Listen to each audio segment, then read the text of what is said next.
Hello, hello, Gutsy women. Welcome to this beautiful Monday in the UK. And today I have the honour and privilege of speaking with the very lovely Josephine Kalagira. Have I got that name right? That's correct. And yes, it's very important to get people's names correct. So I just wanted to double check that with you. And Josephine, you have an absolutely amazing story, and I think that what you're going to share today with the women in the group will provide a lot of inspiration to them, especially women who are still going through chronic health conditions and wondering about, is this life for the rest of their life? So could you tell people exactly who you are, where you are, and the story behind what you're doing today? Thank you so much, Dee, for having me. It was an absolute pleasure to be hosted by you in the group. My name is Josephine Kalagira. I'm a thought leader, empowerment mentor, and intuitive clarity guide. And I help ambitious women or individuals who have been through major setbacks that have caused them, that have made them lose themselves somewhere along the way. But now they're ready to reclaim their power, to reset and rise again with impact. And I do this through intuitive guidance and clarity reading and coaching and mentoring. But my story did not start here. It started from a hospital bed when I was announced dead. And a friend of mine was called and they thought I would not be here. I wasn't here. And they tried again one more time and I came back to life. And prior to that, I had a lot of chronic health illnesses like this, and that caused a lot of disability, that caused a lot of me losing myself, losing half of my body from not being able to function. And a lot of things compiled together, suppressed trauma, stress, anxiety, that led to a lot of different health conditions on top of the accident I'd had before that. So because I never really expressed what was going on, because I was being told that you are a woman, you are a black woman, you are meant to be strong. You just just get on with it. You just be fine. I carried on like that, but deep down, I was broken. I was in so much pain, and at one point, I could not come out of bed for 4 months. I was so ashamed and embarrassed, and I thought, what is going on? And it had gotten to a point whereby social services nearly took my son away from me. And I could not take that anymore. So I had to fight through pain, through disability, through losing my identity, and through not being with it. I had to fight because I could not, in a world of words and everything that was happening, I could not understand that my son was going to be taken away. In that moment, I realized that he was my why. And I thought, I have to fight. I need to be with my son as a single parent who was working. My background was in HR. I feel like looking back and the work that I do now, I look back and I know why I was impacted so badly. On top of the pain, it was because I'd worked so hard to be where I was. And then I was knocked back. It was because I waited to have my son in I think it took over 5 years to have him, over 5 years to have my son. And then I worked on transforming my life, being a better version of myself, going back to uni, getting a job. And then in the moment when I'm climbing the ladder, I got the job, I finished the uni, then this happens. And in an instant, I'm like, I can't walk. I can't wear heels. I'm ill, like I've got these conditions that I've been diagnosed with. Is that the end of me? So through tears, through pain, through lots of medication, through all of the explanations I was being told, some of the things that I was told, I didn't even understand the complexity of what I had going on. Looking back now, I know what they meant because I wasn't well. I could not dissect where am I. I wasn't very clear. I didn't know what they were doing. I knew I needed to be alive. So from the hospital, when I was brought back to life, I woke up and I smiled. I smile when I'm in pain. I smile when I'm smiling. I smile when I want to cry. Like when I'm crying, I'll smile. In all situations, I smile. I don't know why. I was born happy, maybe. I was born happy and I was always a smiley person. But I smile and they were like, does she even know that she wasn't here? My ribs still hurt right now. I struggle with lots of hiatus hernia, and I have to do a lot of mindfulness, a lot of things tools that I use to make sure that it doesn't show or I'm in control of what is actually going on, to be able to even come on live and express myself and share my story and my experiences. So from the hospital, I made a decision and I said, if I'm going to die, I'm going to die. This is what I said. But if I'm going to die, I don't want to die not having tried. I want to try. I want to take a next step forward. And what does that next step forward mean? In the moment it meant I needed to go back on the drawing board to understand, where am I? Where do I want to be? What is the reason why I want to be there? What do I need in place to be where I am? I knew in that moment I had to reclaim my power. I had to understand the situation that I cannot turn the clocks back, even if I wanted. From an accident, in fact, I had 3 accidents in 2 years. And then from that, it built on top, then lots of different complex diagnoses like FND, FND, functional neurological disorder, and CRPS, complex pain regional syndrome. All of it me to a place of understanding. I was like, no, I'm not disabled. I'm physically restricted. But that even did not sit right, because now I'm relying on other people. So going back on the drawing board, meant, what did I need? There were some things I wanted, but what are the things that I needed right now in order to move to the next step? It doesn't matter what I've been through, because I'm not going to allow it to define me. I worked so hard to go through everything else. I can't do this as well. So my son took priority. Get my son in a place whereby he gets therapy, he gets to school, because I couldn't take him to school or bring him back. I take him to school, and he was a young carer from the age of 4.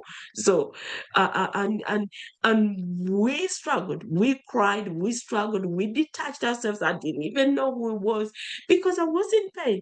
I was like, we need to rekindle this. This is my son, my precious son, that needed to get back into place. So who do I need to reach out to? What help does he need in order? And what do I need to do as a parent to get my son to be a child, not a child parent? I wanted him to be a child again. So that was in place. I connected with different service providers to do the things that they need to do. Maybe getting support, personal support from the things I was struggling with, speaking to social services, and literally laying things on the table and being very articulative and explain to tell them what's happening and what help would make a difference, and also get me myself back. And I said, what is this thing I'm looking in the mirror? I'm not seeing this. I wasn't born like this. I've worked so hard if I can work again. So I had to put those things in place before anything else. And this wasn't because of business, it was because of me transforming myself. And when I saw the results, I was like, oh, I mean, I'm not where I want to be, but I'm not where I used to be. And every increment of something, even if it meant getting out of bed, even if it meant brushing my hair, even if it meant putting makeup on and my hand is not functioning as it should, I've managed to get makeup on. I've managed to wake up. I've managed to express myself. I've managed to get my son to school and back. That was amazing. And when I saw that, I was like, hang on a minute. I've done that and I feel like I'm in a better place. I know whilst going in hospital, whilst I start in all the centers I went to, I could hear people saying the same things. And I'm like, I could speak. I've done this for myself and I know what they were speaking about, but I have an idea. How come? How can I get back to them and speak to them? I started opening up. I started bringing teams, specialists together, GPs together, social services together, to start working together to understand the needs of someone who has got a lived experience. And from doing that, then I transferred to the people that I knew. I started posting. I started, inviting people to have a conversation. I started opening a group, a private group, like for the purposes of making me feel good, for the purposes of inspiring someone that, look, I am struggling. I go up, I go down, I go up, I go down. And it does not matter how many times I'm going down, as long as every time I go down, I find a way to get back up. Thank you. And Yes. that is what was rooted from the story of what I do. Wow. Josephine, it's a very powerful story of strength and psychological strength, I would say, because there are, I would say, a lot of people in the position that you were in, struggling with pain and disability, because the accident created the fact that you don't walk, and that's a big thing for I would say it's a big thing for everybody to get the head around, and yet you went through that, through your son being a carer, through all of the pain of the illnesses as well, and the psychological strength that you've just expressed is huge. Where do you think that came from? The strength? That psychological strength, yes. My faith. Okay. Faith. I am a Christian, and also the why. The people that had been there for me. The people that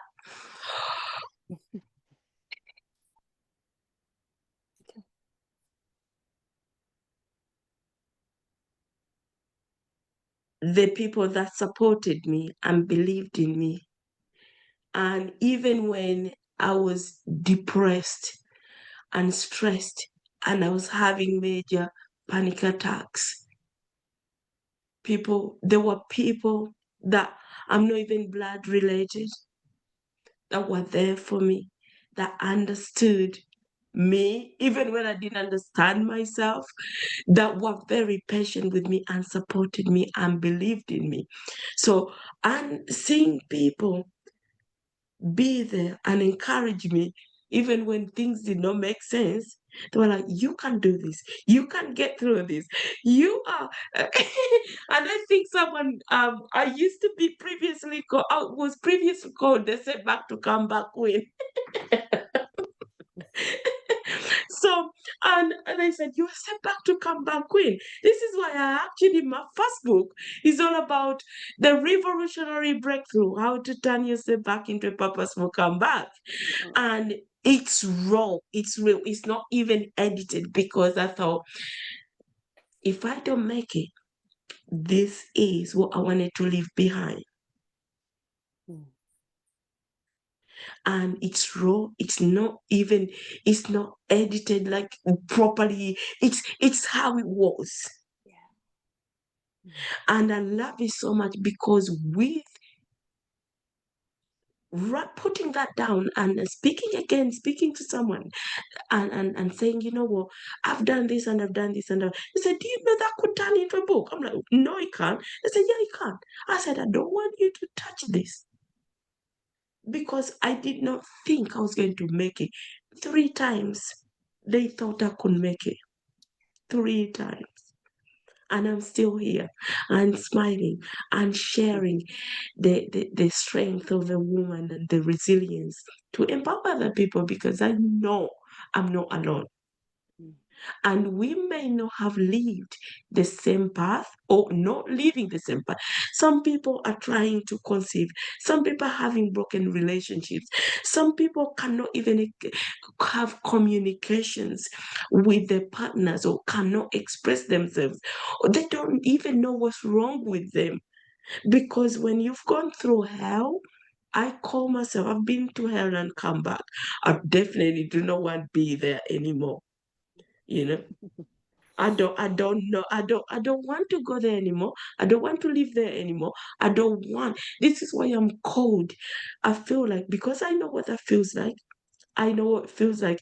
If someone is yearning and ambitious and they want to get back up, this is what they need. I'm like, no, let's give you some TLC support.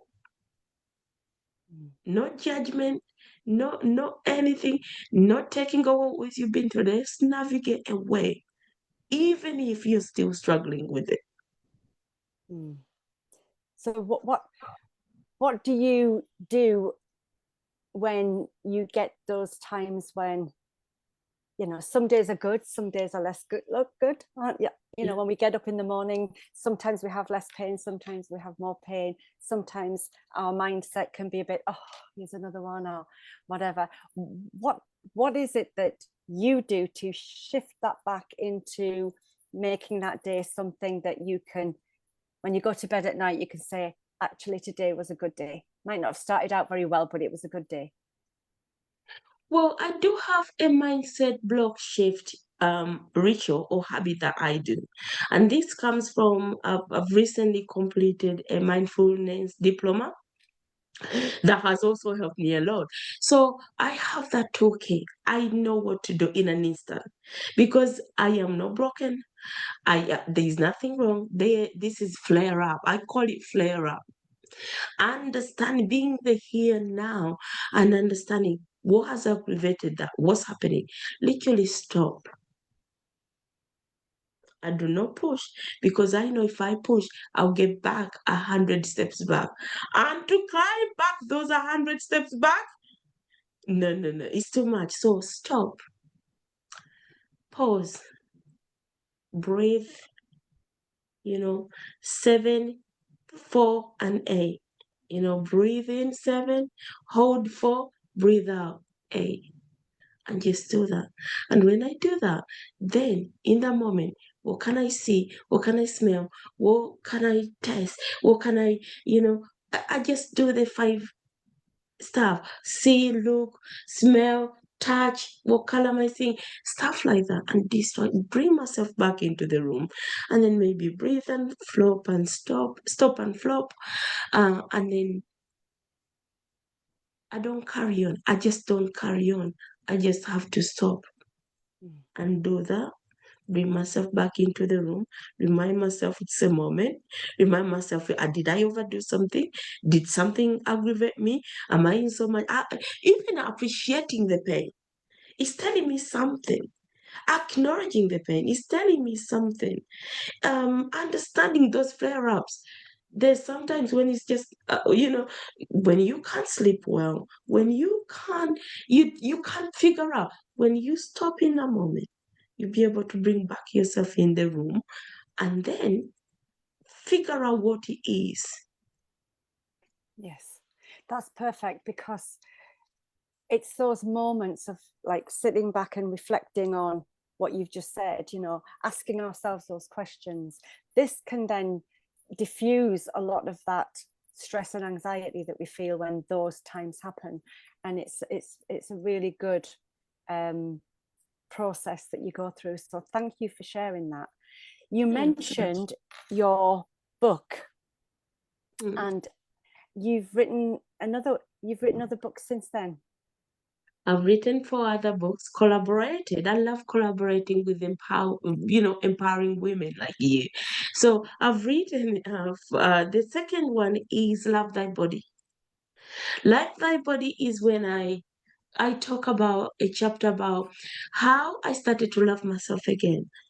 How I started falling my body again from, being fully able to becoming disabled, because that's what people understand. Even that don't like that word, it's what people understand. Physically restricted, but again, I'm disabled, So how I began, what actually made me feel worse in my body, and what I did to love me again and start to embrace myself, and be open to share about it, because some people have kids and they don't like how they look. Some people have an accident, they lose all the legs or the limbs. Some people have, whereas I still have my limbs, they're not functional. But some people have the limbs, but they don't have the limbs because they've been amputated, and they still in the similar situation. So I had to share a story on that, Love Thy Body. The next one is called Sin. Sin is all about how I found my passion, purpose, and power. And the last one was called Spark, Women in the Business of Changing the World. Wow. You are an absolute inspiration. Thank you. Your outlook, your attitude to things, and I'm another person that really dislikes that word disabled, because I don't believe people are disabled. I think society disables people the way it's structured, and it doesn't accommodate for difference, and you're differently abled, and so the society needs to actually accommodate those things, and it's getting better, but there's still a lot that could be done, I think. Exactly, because I have now unique abilities. I'm uniquely able, and I might not do the things I used to do, but there are different ways now I'm doing things. And yeah, it's talks like this, sharing our stories, being really authentic and honest about what we've gone through, about what we still struggle with, about what's happening in our world, so that some people don't know. It's like someone reached out to me and said, Josephine, can I just talk to you for a while? I really don't want you to be offended. I'm really, you could see she was struggling. And she said, do you like to be called black? Do you want to be called this or that? I'm like, I'm chocolate. So she was laughing. She was laughing. I said, do you know what? I don't mind. Whereas someone else will mind being called what that. I mean, what did you just say? What did you call me? But you know what?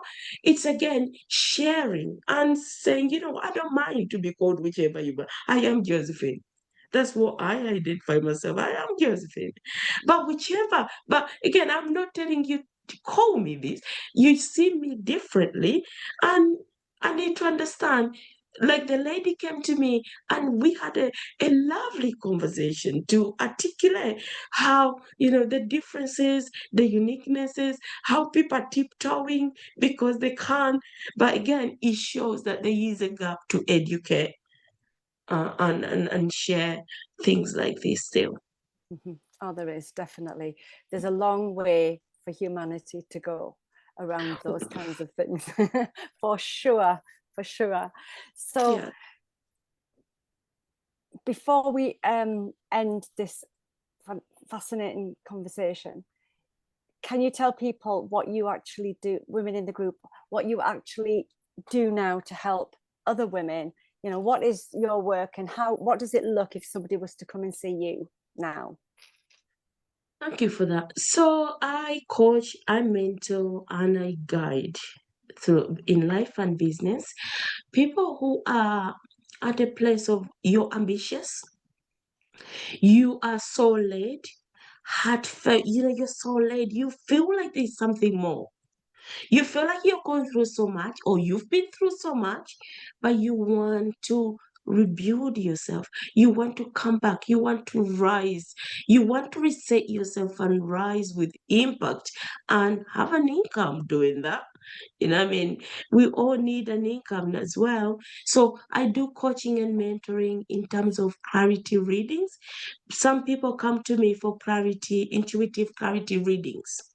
So they ask 3 questions that they need clarity on, and I'll intuitively tune into them, and then I'll listen to them, intuitively tune into them, and then give them answers and be like, oh my God, how did you? Oh my God. Like literally, it would be like, that is what it does. So intuitive clarity readings, that's when they come through my door. And from that, if they want to do a 6-week or a 12-week coaching and mentorship in life or business, and do a 360 mentorship, I don't believe that you're not showing up in business because there is no sales, or because you can't go live. You can't go live, you can't get the results you want, because there's other things that are happening. And when we do a 360-degree intuitive clarity, then you're like, ooh, be like, ooh. I'm like, ooh, people are going, ooh, Josephine. Like, people are calling me, you're just an antidepressant. And I'm like, you're just an antidepressant. I want you in my life. Someone just told me that they've had a few sessions with me, and they said they've spent 250,000 in pounds, and they've never gotten what I've been able to offer, even though they didn't know that is what I do.